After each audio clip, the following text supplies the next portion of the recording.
annichoo bikkaan irraa nafneef jira sila ammoo dhalaa biraa taatee yookaan dubartii biraa taatee akkana dila kana galan kufu abshir obboleessa kee dhagee wanni kasna gonne beeta annichoon akka madatti na seente waa hunda xiyyicitti xiyyicufatti madde nadisi waa hedduu takkaa jira ni beeytan gaa onneeti jeeqeessa na jirti furtuu onneeti yaa isi harkaa qaban mallee furtuu onneeti yaa isi harkaa qabda bar laal jaalala isin waliin itti jirtan Haalee mana fakkaachaa jira barani wanni kuni amanaan jiru hin beeku ani waan keessa jiru qabu saa uffata kana guyyaa meeqa firraan baasne okay ani man tana keessatti dhugaa rabbi nyaadheetis nyaatumaa garaan geessuutu jiru maaliif yoo naan jettee waan keessa jiru hin beeku ani guyyaan kun dhufeetuma qotu jira halkan dhufeetuma dabru jira garuu waan keessa oolee waan keessa bulu hin beeku ani waa takka wallaalee akkanuma dhamee taa'u jira jechuudha. yaad masiitiin waaw masiitii yaad halkanii fi guyyaa bakka mana keessatti booyee imimmaan fixadhee ati dhiiraami if jajjabeessi akka lalaattaa taanaan jaan dhiirti yoo miidhamte akka lalaatti hin boochu dhiirti yoo miidhamte hin boochu maaltu jee kullaa maali dhiirti dhugumatti inni dhiiraa tokko yoo miidhame eenyutu hin boojjee maali inni namaa miti akka dhiirti kun jaalala beeytee jaalaltii akkasuma nama akka feete nama gooti jaalaltii mootiidhaa akka jaansan gartee isaanii jaalaltii akka feete akka feete nama godhu dandeessi kanaafuu ani sirriitti illee antan jiru kanaafuu maal jaan koomentii irratti dubbisee ilmoo san mara amarsiisinaan jaan mara amarsiisii dhiinni adda baasaa jaan bakka wanni biraa jedhan ilmoo sanaa fidan ilmoon jirtu bari ilmoon na fiduu hin jirtu yoo michoon adda keetii quban qabanne jechuudha ilmoo san fidanii nutti agarsiisanii ilmoon san dhiiga xiyyaa fi fuudhanii waliin naqanii adda baasuu hin danda'u doktoronni yoo ilmoo sanuu fidan jechuudha ilmoon jirtu sin jirtu bara michoon ilmoo sin dhalle jirtu namni nama tokko adda baasu faradduun jechuudha namni nama adda baasuudhaaf waan hin goone hin qabu ni beektan isinilleen namni waan fadhee jee nama san adda nama wal jaalatu jechuudha gidduutti adda baasuu ni danda'a isinilleen gartee yeroo san aarii keessaan ijoolleen waan aartee jirtuuf sanii bakka isaati malee innillee gartee gama isaatiin dhugaan jiru akkuma beektanittis wanni akkas jaamaa wanni akkasitti uumamee san hundinuu wanni micoosun jaamaa san hundinuu gama keenyaan kijibaa garuu dhugaa jirtu gama gartee akkam jirtan hordoftoota keenya qaqqaalii fi kabajamoo nagaa qabdanii fayyaa qabdanii jirra alhamdulillah as keenya jirra arraan tanaas deebiitiin jira maaliif yoottan dhugaa dubbachuudhaaf hannaa fi hannichoon bakka adda baanee jirra wallamnee jirra maaliif yoo naan jettan ani isii dhukkubee mana dhaqee bakka jaalisiirraa hankees wanni fedhe ana mudattu jee kophaa kiyya dhaqee garuutu faamilii mana jiranii faazarii fi maazarii illee bakka hojii turanii abbaallee karaa finfinnee kana jira garuu haa ta'u immoo akka tasaatee obboleettii bichaa bira jira isin dhukkubsattee mana jirti yeroo dhaqu viidiyoo irratti agartanii jirtan kaameramaan kiyya qabaddeetti dhaqee akkuma ammaa kana isin waraabii isin gaddisu jira maaliif yoo ta'an farree isarra geessan si fiyannichoon akkamirra jirtan jettanii nuuf cinqamaa jirtan faamilii kiyya bakka anaa fiyannichoon adda baanee jirra bakka onneerraa jaaladha garuu jaalalaan jaaladhu tanii lubbuun jaaladhu bakka Rakko balla hunda waliin keessa turre wal malee maal qabna waliin jechaa turre. Waadaammoo fuune garbu waliin seenne hamma garaa dacheetti waliin gannu jenne.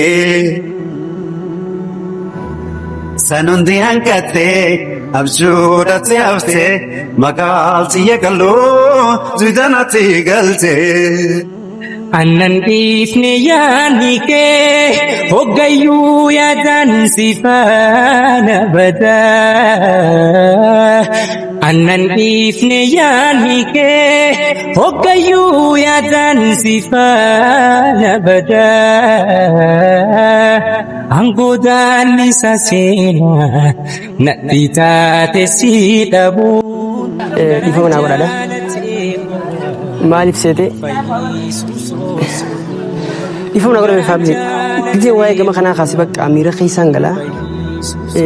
Gaafa nama dhugaan jaalattu dhabdan nama jaalatee dhabee beeka bakka. Nama jaalatee dhabee beeka.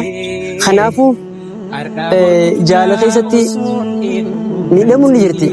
miidhame bakka ani choo dhabe ani choo tiyyo son jaaladhu dhabeetiin jira bakka. Gin garuu haa ta'u ammallee abdii irraa murachuu hin dandeenye dhabuu si qeenya garee. Maaliif manaa na baasanii eenyu gurbaa wayii tokko maammee saayibii isiittiin beekanii akka godhinyaati jechuudha. Akkas turan ofii qiyyaaf hannichoo jalaa hafuu hin dandeenye isiin garuu narraa hafuu dandeessee jirti.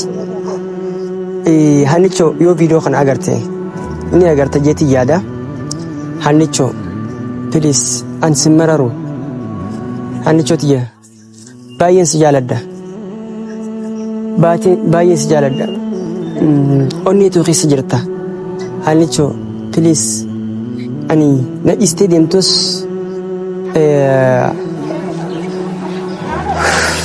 rabbii kiyyarraa abdii muradhu akka waliin nu deebisu rabbii kiyyarratti hirkadhee waaqa koo kadhachaa jira jechuudha. Maaliif yoottee baay'ee waan si jaaladhuuf garuu ati jettee fi jaanii namaa dhageesseeti na sobdinaan jettee lafa na dhiiste jechuudha. Garuu an jaanii fi jettee hin fudhatin annichoo osoo siin jiru jechuudha. Walumaa galattu faamilii haana dhiibsee deemtu kun hubanne bakka annitti wanti jennee hin hubanne amma immoo garuu walumaa galattu faamilii kiyya wallaahi ammaan tana qaawwee harkadheetiin jira qaawwee xiqqaa tokko harkadheetiin jira ijoollee faradaan hojjetutti uumtee naafisii adda baaste kana saayiba kiyya tokko asitti eegu jira jechuudha roobsan jedhama michoo addaatti yaa wajjin waliin dhiyaatanii saayiba kiyya icciti isaanii hunda likki beeyti wajjin yeroo qabanii waan kana keessaa waliin jiraachuun oolanii isii yaameetiin waan ta'e wanni kun kijibaaf dhugaatuu mirkaneessanaan jee erga akkas taateefuu saayiba kiyya na dhaqqabii osoo annichoon na harkaan baane na kottu jeetiin karadhe jechuudha ayyee dhufeetiin jira amma kottu abikka akkanaatiin si eega jeenitiin asitti eegu jira jechuudha kanaafuu hordoftoota kiyya asirratti eegu dhaabbachuuf summa sanuu hin danda'u. Innaa faamilii roobsan jedhama. Waa'ee gama kanaa takka yaadinaan jee dhugaa rabbii dubbachuudhaaf yoo hannichoon naa deebite addunyaa kanarraa gammachuun sanii ala naaf jirtu hin jiru jechuudha. Wanni hannichoo naaf caalu ni jira jee yaadu wallaahi haadha abbaa kiyya waan hin ta'in. Okay? Maaliif yoottan hordoftoota kiyya hannichoon ammaan tanaan beeytee waan kana beeytee godhutin jirtu gonkuma innaa beeytee godhutin jirtu isaa dhufe na fakkaatti asin jiru hannichoon beeytee godhutin jirtu osoo beeytee godhu jiraattee bareedaa ture beeytee godhutin jirtu nin beekamaa akka isin beeytee godhutin jirre haa ta'u immoo garuu amma keessatti jechuudha amma keessatti hannichoon yeroo baay'ee irra deddeebitee yeroo nuti hojii jiru san farree ani jireenya kiyya keessatti si maratadheetiin jedhan jetti. Farree koo abbaa mana koo kan fuulduraa akka naaf taatu abdiin qaba. Ani abdii kiyya kan fuulduraa si hidha jettee na jajjabeessaa turte na abdichiisaa turte. Baay'ee si jaaladha onni irraa si jaaladha jettee amma immoo garuu rakkoo uumamte kanaan gargar baanee rakkoo kanaafis furmaata rabbi haa fidu kunoo hordoftoota isa fakkaatti yaa saayiba kiyya sanii dhufe fakkaatti. Roobsan kootu isa moo isaa miti isana fakkaatti faamilii isana fakkaatti na kee dhufee jira. Allen brother nagaya fayyirta Siroo. akkam Nagaadha. jirra galata rabbi alhamdulillah duraan dursee mee osoo waa'ee gama keenyaatti hin kunne hojiirraallee si baasee dhiifama naa godhi. Rakkoon qabu isaanii yeroo kana wal biraan dhaabbanni. Hordoftoota kiyyaatti naasoo jira si dhufa jira jeetiin itti himu jira nagee gaafadhu. Akkam jirtan daawwattoota hordoftoota keenya nagaa keessanii fayyaadha. Maqaan kiyyallee roobsan jaama. Isin himeeti jira gaagaas.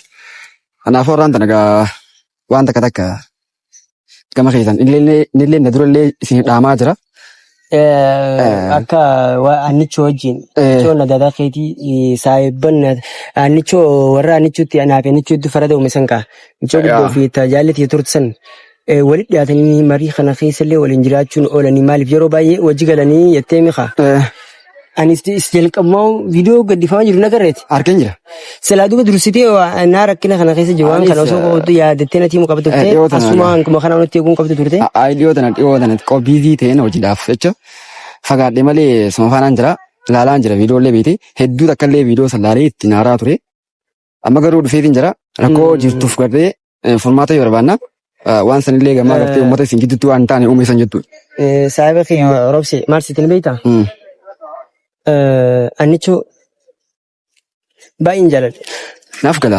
Baay'een jaaladha. Garuu michoon sunis wanni kana ilaalle ilmoo yettee laal ilmoo mee saayiba kiyya jaaladhee baatii lama geenye garuu ilmoon tun bara lukkuun taa'e namni kanatti kadhalu. Namni wal jaalateeti wal fadhee waliin jiraatee akka jaarsa jaartii waliin galee akkasitti ilmoon tun dhufti salphatti dhufte jechuudha. Garuutu jaalalaa wal jaalanne jaalaltii waa hundarratti mootiidha jaalladha. Jaalaltii moo'aadha. Jaalaltii mootiidha. Jaalaltii mootii. Waan kana garuu waan isiin gooteef anna. Jaalaltii maal inji eenyu jilbifachiifte jaan goota. Egaa jaanis jiran jaalala walumaa galatti isin ni beektan. Jaalaltii mootiidha waa hundarratti mootiidha garuutu jaalala wal jaalanne haa ta'u waan akkasiitis nama godhu si miti godhufillee taa'u miti. Ani niin beeka saayiba kiyya jechuudha hojii turee jirra waan akkanaa. Garuu immoo haa ta'u walumaa galattu Eelsaa wanni isin kana gooteef farree irraa eegaan fuula dhabee isaan adda baasee isiyaaf hennichoo adda baasee wal dhabanii asida jechuudha. Haa jiraatanidha. Gidduutti asida guddaa taateeti jirti.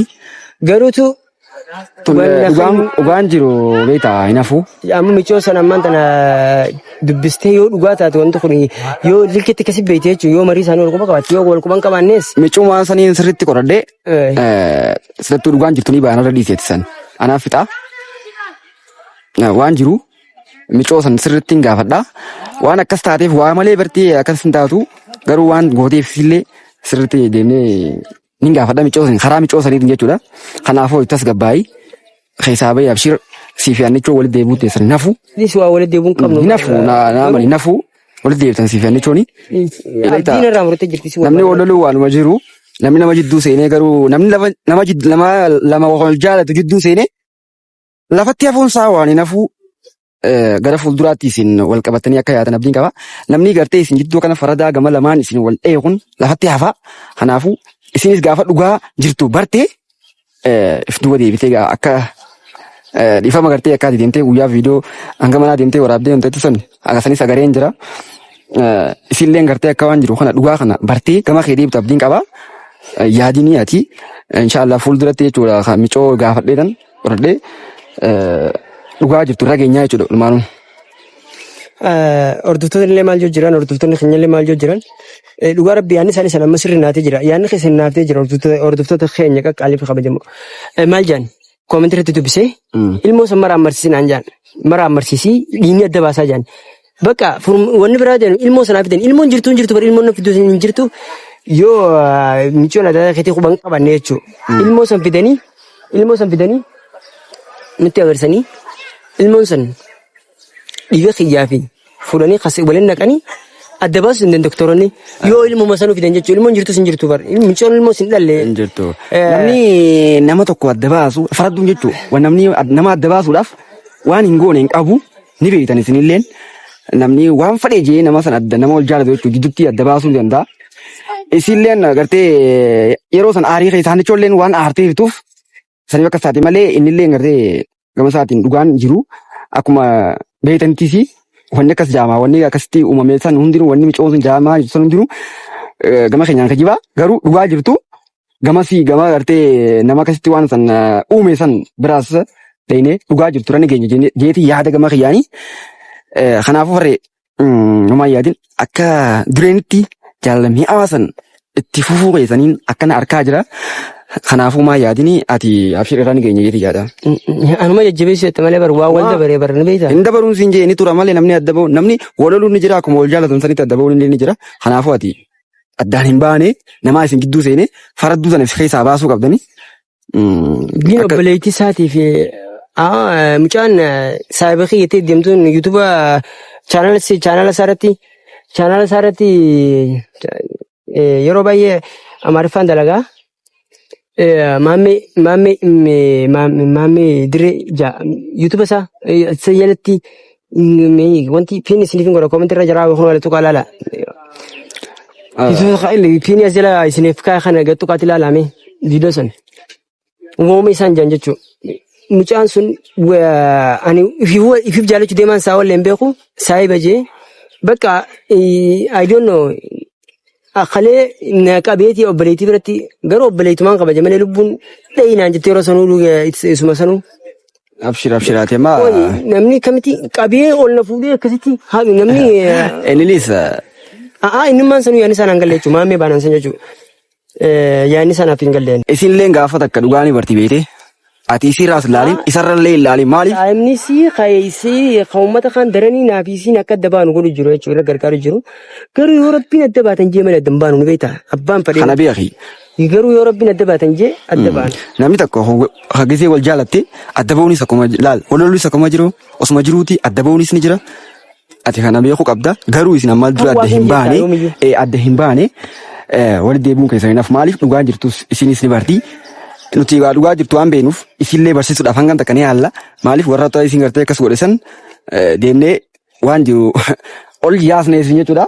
Kanaafuu daawwattootaa fi hordoftoota keenya dhugaa jirtu isinleen baraa jirtan harkaa jirtanii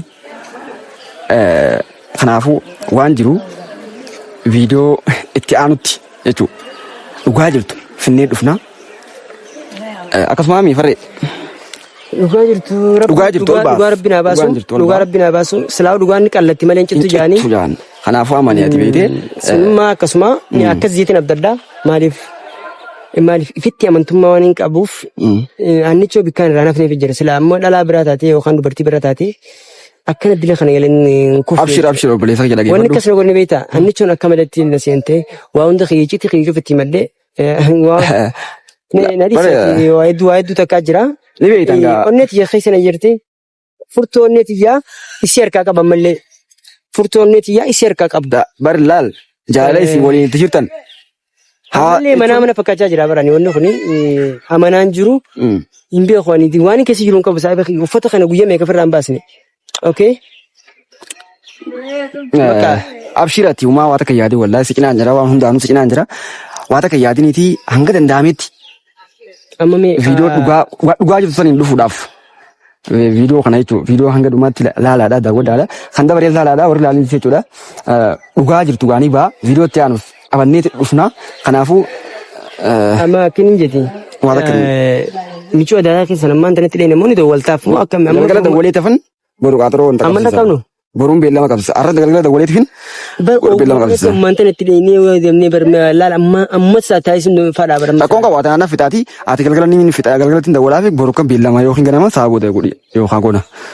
Beellamee akka waliin naqata rabbi haa godhisu san. Rakkoon qabu ati. Yoo beeku baattees akka faamiliin kiyya jee jechuun faamiliin keenya kaayyootu jeetti dhiiga ilmoo san fidaa jennanii dhiiga maraan marsiisnee dhugaa jirtu adda baasnee viidiyoon waraabnaa fi viidiyoo gadhiisnee viidiyoo ilaaltu qaamaan na harkuun feetu waan taateef sidaa. Gamanmaanuu daawwattoota hordoftoota keenya dhugaa jirtuun ni finna jenneeti jira. Kanaafuu viidiyoo kanarraa koommantii jechuudha yoo qabaattan yookaan yaada gartee isin gaafadhaadhaa baraadhaa waan kana jettan yoo qabaattan yaada keessan koommantii irra nu kaa'adha.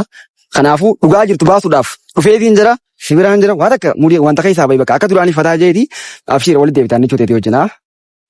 Yoo rabbi fedhe inshaallah garuutu amma roobsee qiyya waan isin jechuu fedhe hordoftoonni isin dhagaa waan ta'eef ani immaan tana keessatti dhugaa rabbi nyaadheettis nyaatumaa garaan geessuutu jiru maaliif yoo naan jettee waan keessa jiru hin beeku ani guyyaan kun dhufeetuma kutu jira halkan dhufeetuma dabru jira garuu waan keessa oolee waan keessa bulu hin beeku ani waa takka wallaalee akkanuma dhamee taa'u jira jechuudha. Yaaduma siitiin waa'uma siitii yaada halkanii fi guyyaa Bakka mana keessatti boo'ee imimmaan fixadhee ati dhiiraami if jajjabeessi akka lalaattaa taanaan jaan.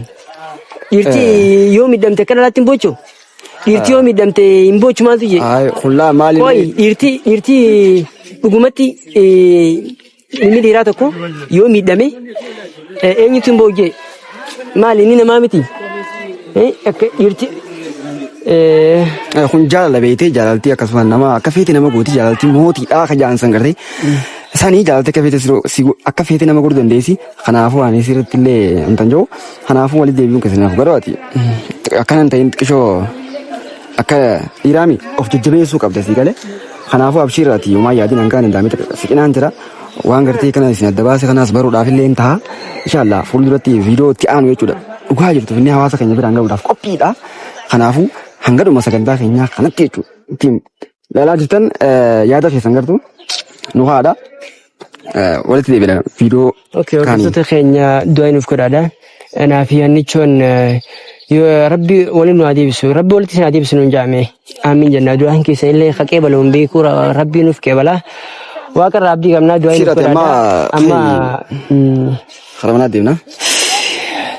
Hundaafuu hordoftoota keenya. Nagaan nuuf turaadha. Waan irra geenye isin beeksisna. Amma isin deebisna waan irra geenye. Umaa isin illee nuuf cinqamaa jirtanii. Nuuf yaaddaa jirtanii. Garuu warri chaanala kanaaf illee yaadee taatan sabiskiraayib godhuudhaan nu jajjabeessaa nu cinaa dhaabbadhaadha. Maaliif laayifii keenya ka dhugaa kana akkanatti asirra baasnee isiniif hojjechuun keenya isinilleen waan akkana mudatee kana jechuudha. Isin nama mudachuun oolu nama hundaa'u. Haa ta'u immoo garuu amma bakka sadarkaa kaameraa ol qabuun hin taane cufatti isiniitiin isiniif waraabaa jira jechuudha. Maaliif wareegama kanneen annichoo yeeti. Isin illee hordofuuf jirta waan ta'eef. Walumaa galatti chaanala kana sabiskiraayib godhuudhaan cinaa dhaabbadhaadha. Galatooma. Daqiiqaa qabu lubbuun yoo si dhabde akkuma ajaa'ibaa. Ati dura tuti, ani sarara kawa, hamilen na chauti.